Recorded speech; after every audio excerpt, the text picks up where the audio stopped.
This photo right here has been taken with an iPhone. Can you recognize which one of these other ones has been taken with an iPhone and which one with a Fujifilm X100VI? Well, you may be surprised, but they were all taken by a phone. And even though I love my X100VI, sometimes it can be too much, especially if you are on a short trip where you want to just keep it light. So for a few days, I'll be shooting just with my phone and see the results. In this video, I'm going to share with you where the phone holds, where it doesn't, plus I'll be sharing a few apps that makes the whole experience a little bit better, so stay tuned. Let's start first with when the phone holds up. First of all, in bright daylight and mid-distance scenes. So basically, if you have good light, so if the sun is shining that day, you won't see many differences between a phone picture and a Fujifilm X100VI picture. I ran the questions to people on Instagram, and many people thought that in one of these cases, the phone photo was actually the Fujifilm X100VI, and that was because it was very light. It was a more than mid-distance, actually a little bit farther distance of a mountain. And all these perfect scenarios will make it so that a phone picture will look better, or at least compete up there with a real camera. And you can add to this that if you're posting this photo on social media, then the compression algorithms will actually make it so that the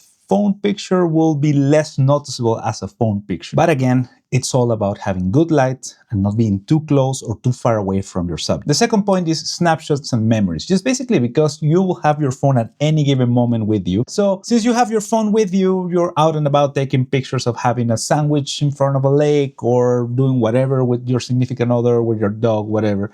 That will just make it so that since the phone is available, it's perfect for times in which you don't necessarily are carrying a camera. Basically, when the goal is capture the moment, speed and availability beat the sensor size. And the next point is about HDR. And yes, I know that the X100VI does HDR, but the computational power on the phone is way better than what you can find on a camera. Therefore, after the photo has been taken, you can rest assured that the photo that you took with the phone will be a little bit better in terms of HDR than a photo camera. That doesn't mean, by the way, that it cannot overprocess sometimes, because that has definitely happened to me. In fact, that's one of the reasons that I tend to not go the HDR way, but if you prefer to do that, then the options there and most likely will be better than a camera. Next up, there is a point that kind of contradicts one of the previous points, and that is for photos during the night. But there's a caveat here. It's handheld photos with static subjects where the phone will likely be better. Why? Because it has night mode, and also because it will prompt you to stay put for a number of seconds so that you make sure you have the proper picture, and it will also stack multiple frames. And last but not least, another part in which the phone holds up against a camera such as the Fujifilm X100VI is in wide and ultra wide framing. This is definitely one of the limitations of having a fixed frame camera, because this is a 23mm lens, which in reality acts like a 35mm lens, whereas on the other hand, you have the ultra wide, the wide, and the zoom lens on a pro phone, or at least two of these options in a non-pro phone. At the very least, depending on the phone you have, you may have one or multiple actual lenses that provide more versatility. You have to watch out though, because you may or may not know this, but the wide lens, the one in the middle, is the one that has the best quality out of the three. So in my case, for example, I try to use that lens instead of the other ones as much as possible to make sure that I have a clean image. And now let me talk about the first app. The first app is a camera app, so I'm not using my default camera, although that's sufficient enough, but I was playing around with a camera that actually tries to emulate a little bit of what the Fujifilm X100VI does, or any Fujifilm for that matter.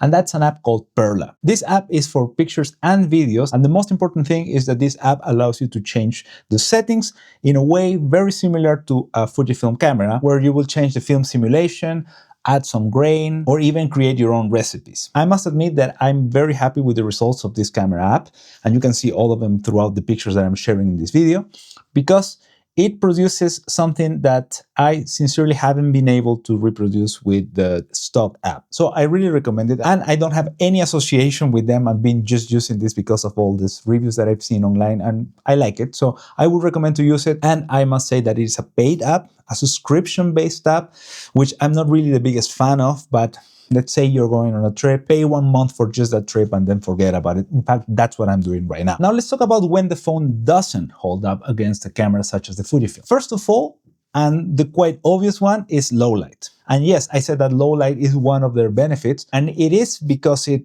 helps you a little bit when there's a low light situation. But overall, if you compare a low light photo one-to-one from a camera such as the Fuji and the iPhone, the Fuji is just gonna win. Basically, because it has a bigger sensor, and a bigger sensor can just capture more detail. Same as what would happen, for example, if you compare the Fuji with a full-frame camera. The full-frame camera will just perform better in low light. The second point is subject separation. Because yes, you can say that you can get subject separation with the portrait mode, but that is actually not real subject separation caused by a lens. This is actually computational, trying to find where the edges of your body are and then blurring out the background, which for someone that has enough experience seeing photos from a phone, which is at this point pretty much everyone in the world, you will notice when a picture has been taken by a phone and not a real camera. A camera such as the Fuji has an f2 lens, which is not even the best for subject separation, but it will destroy the iPhone any day. The third point is bright light composition, and I felt it quite a lot by doing this video because I haven't only been taking pictures with my phone for this video, but I've recorded everything with an iPhone, including the video. And when you're out and about and trying to put your phone and trying to see where your subject is, when it's too bright, you can just simply not see the screen very well. This is where something like this, a viewfinder, can help you a lot. So with the phone, you end up guessing a little bit, and sometimes I've ended up with photos that were just shifted, or videos even that were not level. And yes, that's just simply what you need to deal with. The fourth point is a bit less relevant for the video itself because I've been trying to emulate the Fujifilm, therefore trying to get straight out of the camera photos as much as I can. But I must say it because if you have a photo, even if it's a photo that has been shot in ProRAW, you cannot really push it as much as you would a real RAW photo from a Fujifilm camera or any other camera that shoots RAW for that matter.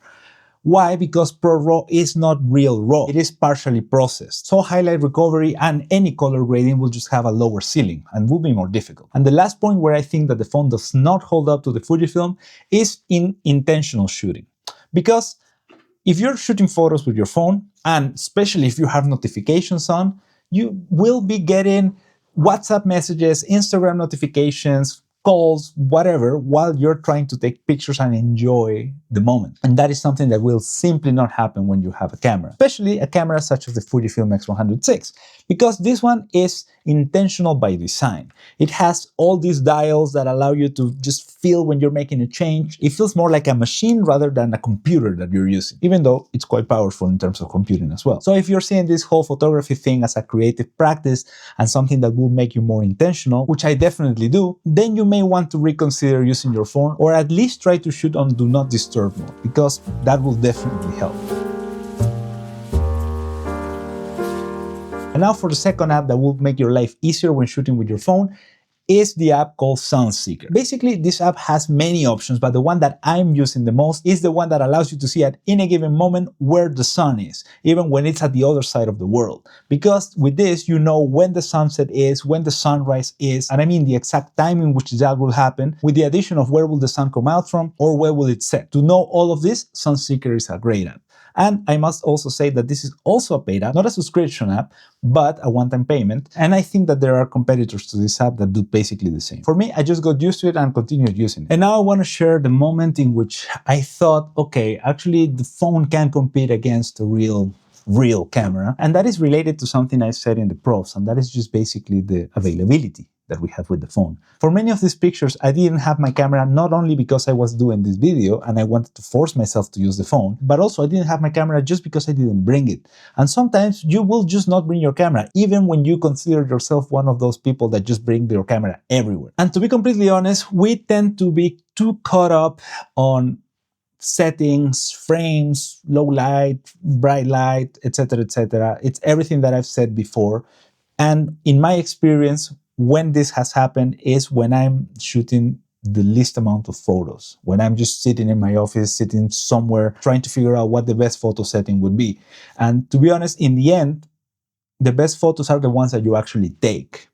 And if you don't have a Fujifilm or any real camera, because whatever reason, maybe you don't have the budget, maybe you just don't like it, maybe it's too much for you, maybe you're too scared to know how to use it, using your phone will just be enough, because phones have progressed so much by now that any phone from the last 5 years or maybe even more will be more than sufficient to get started with photography. And we can only assume that they will get even better. So at some point, a video like this will be very biased towards the phone.